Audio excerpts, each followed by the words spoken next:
Boa tarde, pessoal do oitavo ano. Nós vamos começar agora mais uma aula nossa de ciências, certo? E eu vou iniciar a nossa aula desejando que vocês estejam todos bem, né?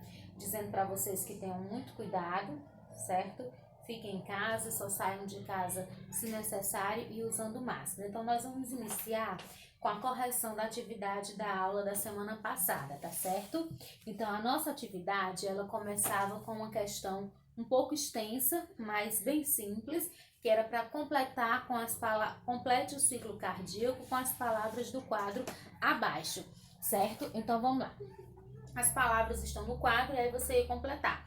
Toda essa parte de completar é a descrição do ciclo cardíaco, que é o que eu falei na outra, foi o conteúdo da nossa outra aula.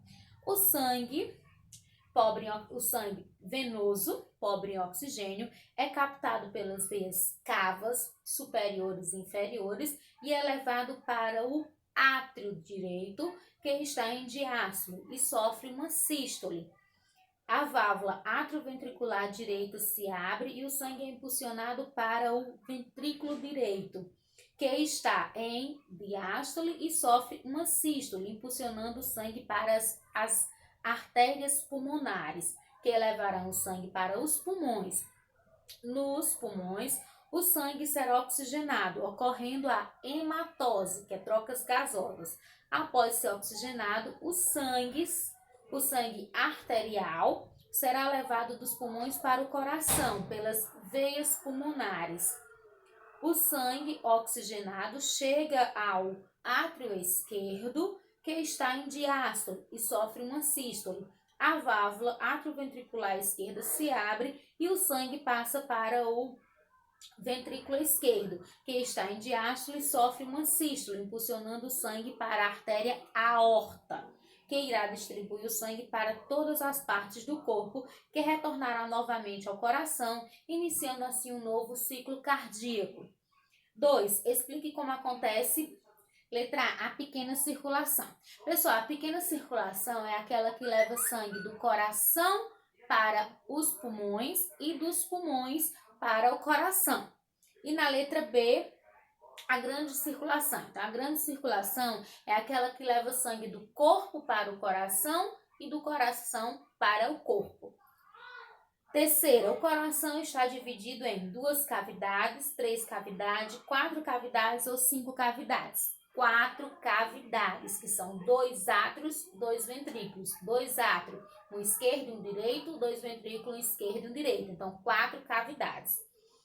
Quarta, vasos sanguíneos que transportam sangue para o coração são as veias que levam do corpo para o coração. Quinta, vasos sanguíneos que transportam sangue para fora do coração são as artérias. Então, marca um X na letra B, que elas vão levar sangue do coração para o corpo. Pronto, pessoal. Então, a nossa correção a gente encerra aqui, certo? E hoje nós vamos dar continuidade ao nosso conteúdo. Continuando falando de coração, agora a gente vai falar especificamente do sangue, certo? A gente viu que nós estamos falando do ciclo cardíaco, já falamos dos constituintes do sistema cardiovascular, falamos do coração, das artérias, das veias, certo? E agora nós vamos falar do sangue, que é o líquido que é transportado pelo ciclo cardíaco, não é isso, pessoal? Então, a gente vai falar do sangue e dos seus componentes. Então, o sangue, ele é um fluido, né? É uma substância líquida de cor avermelhada, certo? Que na verdade a função dele é circular por todo o organismo, distribuindo para as células o oxigênio tão necessário para o funcionamento das células e recolhendo o gás carbônico para que este seja levado até os pulmões, para o coração e do coração para os pulmões, para que tenha a troca gasosa e esse sangue receba oxigênio de volta e assim iniciando todo o ciclo. Então, o sangue, ele vai ser formado por uma parte líquida e uma parte sólida, apesar de nós não vermos, né, visualmente, quando a gente olha para o sangue, a gente vê ele todo líquido, mas ele é constituído por uma parte líquida e uma parte sólida. Um indivíduo adulto, ele tem em média de 5 a 6 litros de sangue no seu corpo, certo? A parte líquida do sangue recebe o nome de plasma e a parte sólida recebe o nome, são as células sanguíneas, certo? O plasma, ele é um líquido amarelado Oxe, Ana Cláudia, amarelo e o sangue não é vermelho? É sim, certo? Por que o sangue é vermelho? Apesar de ter o plasma, que é um líquido de cor amarelada, mas nas células sanguíneas nós temos um pigmento chamado hemoglobina, que esse pigmento é quem dá a cor vermelha ao sangue. E aí, por o vermelho ser mais forte, a cor que predomina no sangue é o vermelho. Então, é por isso que a gente vê o sangue vermelho. Mas, quando a gente pega o sangue e coloca numa centrífuga, que o que é uma centrífuga? É uma máquina que faz com que você coloca o sangue num tubo de ensaio, aqueles tubos de laboratório, quando a gente vai tirar sangue. E aí essa máquina gira, gira, gira em grande velocidade, isso faz com que a parte líquida se separe da parte sólida. Aí fica assim, ó, o sangue, certo? Como vocês podem ver, ó, essa parte amarelada aqui seria o plasma, que é a parte líquida do sangue, e essa parte vermelha aqui seriam as células sanguíneas e as plaquetas, tá certo? Então, seria a parte sólida do sangue. Ok? Então, o plasma, como eu já disse para vocês, ele é um líquido de cor amarelada, certo? Ele é constituído por água e nele estão dissolvidos nutrientes como o gás carbônico, o oxigênio e o gás carbônico e alguns resíduos produzidos pelas células, tá certo? A parte sólida do sangue, que são as células sanguíneas, certo? Quem são essas células sanguíneas? Vão ser glóbulos vermelhos, glóbulos brancos e as plaquetas, certo? As células sanguíneas, elas vão ser produzidas, na verdade, as plaquetas, elas ficam à parte, elas não são produzidas na medula óssea. Então, as células sanguíneas, elas vão ser produzidas na medula óssea vermelha.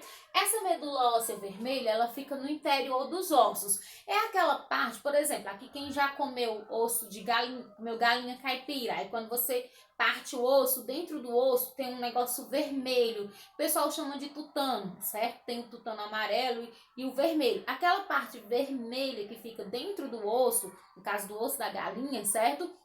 Aquela parte vermelha é a medula óssea vermelha. Nos nossos ossos nós também temos aquela estrutura e é nessa medula óssea vermelha que vão ser produzidas as células sanguíneas, que podem ser glóbulos vermelhos e glóbulos brancos, tá certo?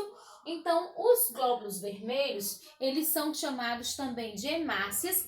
As hemácias, elas têm forma esférica, arredondada, elas não têm núcleo, elas são chamadas de células anucleadas e elas estão em grande quantidade no sangue, de 45 a 50% do total do volume do sangue é constituído de hemácias, certo? Ou seja, de glóbulos vermelhos. Essas hemácias, elas contêm a hemoglobina, que como eu disse é um pigmento de cor vermelha. Essa hemoglobina, ela vai ser um composto de cor avermelhada, certo? E ela contém na sua constituição o ferro, certo? E ela tem a função de transportar o oxigênio. Então, a função da hemoglobina é essa. O oxigênio que está no sangue se liga à hemoglobina e aí ela consegue transportar esse oxigênio para todas as células do nosso corpo, certo? E os glóbulos brancos? Os glóbulos brancos, eles são conhecidos como leucócitos, certo? E também são conhecidos como células de defesa, porque justamente a função principal deles é a defesa do nosso corpo. São células de tamanho menor do que as hemácias, certo? E também estão em menos quantidade no nosso sangue. Os leucócitos, eles vão fazer a defesa do nosso corpo de duas maneiras. Eles podem fagocitar, certo? Por exemplo, entra um invasor no nosso corpo, vai para o sangue. Esse invasor que eu digo, um ser microscópico, pequenininho. E aí, quando esse indivíduo chega, os glóbulos brancos, leucócitos, eles podem fagocitar, ou seja, engolir ele, como se fosse comer ele, certo? Ou eles podem também fazer a defesa produzindo os anticorpos, que os anticorpos, eles vão ser proteínas, os anticorpos são proteínas que ficam na linha de defesa, e aí quando entra um indivíduo que vai causar alguma doença, um vírus, uma bactéria, que a gente chama de antígeno, esses anticorpos estão ali como se fossem soldadinhos na linha de frente, prontos para nos defender, certo? Então, por isso que a gente diz que os glóbulos brancos têm como principal função agir na defesa do nosso organismo.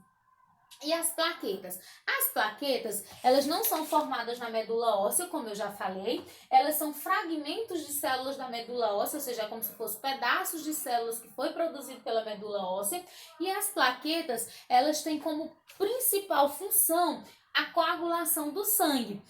Um indivíduo adulto normal, ele tem em média 300 mil plaquetas por milímetro cúbico de sangue, certo? As plaquetas, elas duram no nosso corpo de 5 a 9 dias, certo? Então, de 5 a 9 dias morrem, são produzidas novas plaquetas.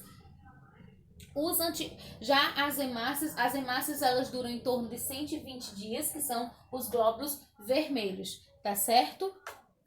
Em relação às plaquetas, elas vão funcionar da seguinte maneira. Por exemplo, quando a gente leva um corte, aí acontece o sangramento. Então, naquele momento que acontece aquele sangramento, o nosso cérebro envia uma mensagem para que as plaquetas se dirijam para aquele lugar. Então, todas as plaquetas correm para aquele lugar onde o sangue está saindo e aí vão formar uma barreira impedindo que o sangue continue fluindo. Quando elas se juntam, todas elas formam como se fosse uma malha, um tecido protegendo, e aí aos poucos elas vão impedindo que o sangue saia, pare de correr. E aí o que acontece?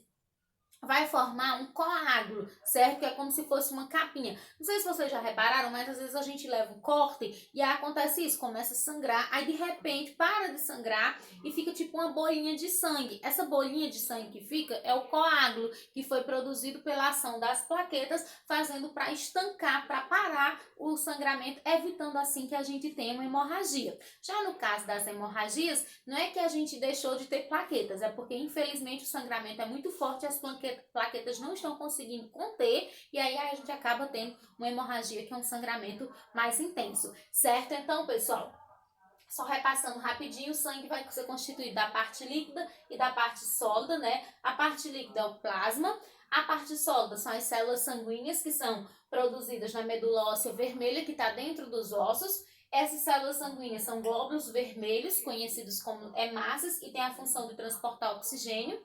E os glóbulos brancos, que são os leucócitos, conhecidos como leucócitos, e tem a função de produzir os anticorpos e fazer a defesa do nosso organismo. E as plaquetas, que não são produzidas pelas medula óssea, é apenas fragmentos, ou seja, pedaços de células da medula óssea, que tem como principal função coagulação sanguínea, ou seja, estancar o sangramento. Tá certo, pessoal? Então, a nossa aula encerra aqui.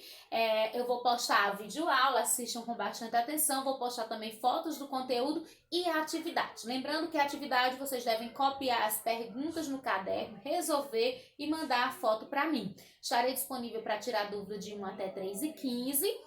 A atividade receba até o final da aula ou no máximo até na próxima semana, que é na quarta-feira seguinte. Lembrem-se que as atividades de vocês, elas são a frequência de vocês. Quem tiver atividade atrasada, manda para mim, senão vai ficar com falta. Tá bom, pessoal? Tchau e um abraço.